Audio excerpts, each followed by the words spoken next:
why did you sign in behalf of the Philippine government if you weren't representing the government and you were representing Interpol? Medyo mataas na ho kasi yung ano noon pagod na din kami. Tapos ang request ng ICC staff that time nagre-request sila na kunin na ng medical team.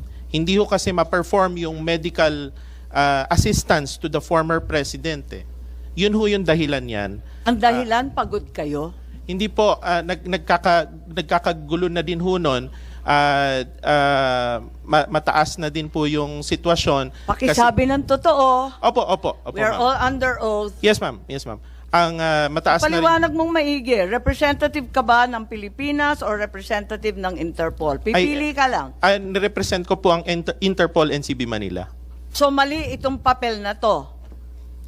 Sabihin mo sa akin.